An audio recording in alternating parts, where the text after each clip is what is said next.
Malungkot pong ibinabalita ng GMA Network ang pagpanaw ng aming minamahal na kapuso at kaibigan na si Mike Enriquez. Siya po ay 71 taong gulang.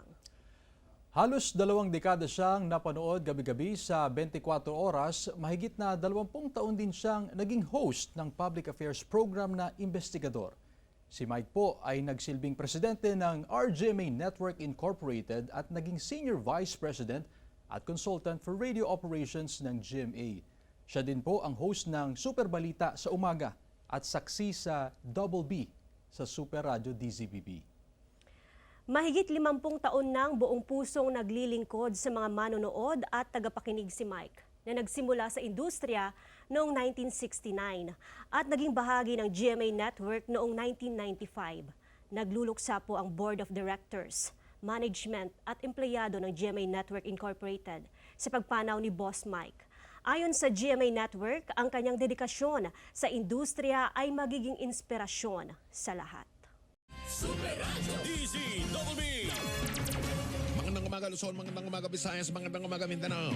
Mula pagsikat ng araw, 6 na minuto makalipas sa kapitaw ng umaga, namataan ang namumuong sama ng panahon. Live mula sa GMA Network Center, ito ang 24 oras. Bakit hanggang ngayon ay 8 milyon pa rin ang nagdodroga sa Pilipinas? hanggang sa pagkagat ng dilim. Nakatutok kami 24 oras. Ang kanyang trademark na tinig Sabi nga ng ilan same pa rin. ang naghahatid sa atin ng mga balitang walang kinikilingan at walang pinoprotektahan. Hindi namin kayo tatantanan. Mahigit 50 taon na ang career ni Mike Enriquez sa broadcasting. Nagsimula yan nung siya'y 19 years old pa lang. Sa di sinasadyang pagkakataon, nang dalawin niya ang isang kaibigang nagtatrabaho sa radyo. Sabi niya, Mike is applying for a job. Sabi ko, of course not. Sabi niya, why don't you try? Nothing to lose. Or read the newspaper. Binasa ko. Tapos at the end, tinanong niya ako, when can you start?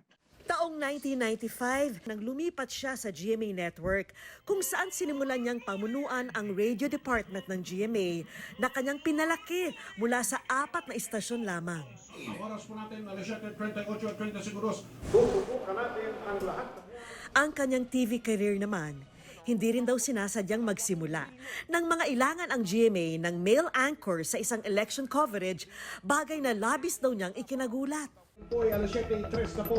Itong mukha na ito, hindi pang TV ito eh. Tanggap ko yun. Sarili ko ang nanay, hindi makapaniwalang sa TV ako eh. Kinuha si Mike para maging anchor ng pinakabagong newscast ng GMA, ang Saksi. Nangawag nila ako for a meeting. Sabi nila gusto nila fast-paced newscast. Tapos ang gusto nila mabilis, no? Mabilis. Tsaka puro headlines lang. Nervyos na nervyos ako noon. Nanginginig ako sa takot, tapos ang lamig pa ng aircon. Basta po kayo, tataas na ang presyo ng langis bukas. Mula rito, gabi-gabi na siyang naging tagapaghatid ng balita na pumukaw sa atensyon ng milyong-milyong Pilipino sa kanyang unique na estilo ng pananalita. Taong 2000, nang opisyal na maging investigador ng bayan si Mike, na umaksyon at nagbigay solusyon sa mga sumbong at problema ng ating mga kababayan.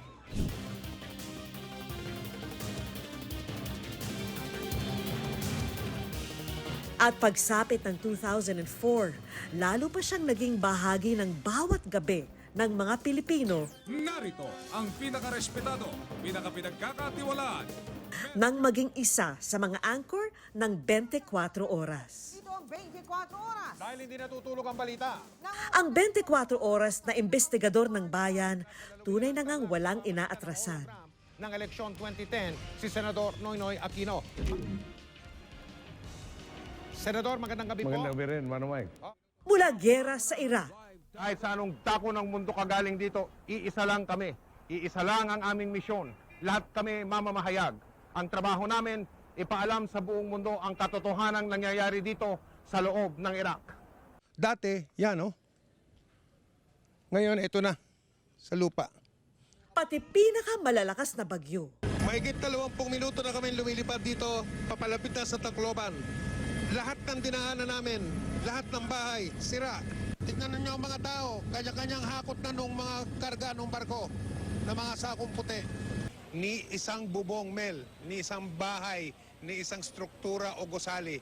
Wala ka makikita na walang pinsala.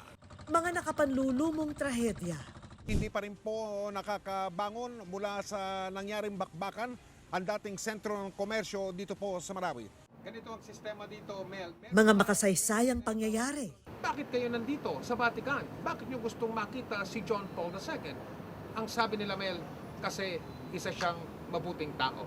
Sa mga sandaling ito, meron daw nagaganap na negosasyon para sa pagre-resign ni Presidente Estrada. hanggang sa taon ng traslasyon ng itim na Nazareno. Patindi ng patindi ang damdamin ng mga deboto. Isa lang ang sigaw nila. Viva! Naroon siya upang ihatid ang pinakamaiinit at pinakabagong ulat. Naramdaman ko po kanina ang silhi ng pananampalataya ng mga deboto. Our next MSAP icon is the legendary main man of the newsroom, Mike Enriquez.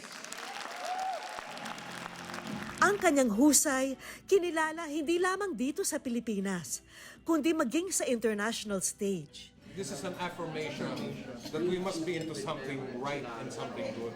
Ako po si Mike Enriquez, buong puso para sa Pilipino. Ito ang GMA, walang kinikilingan, walang pinoprotektahan. Yo!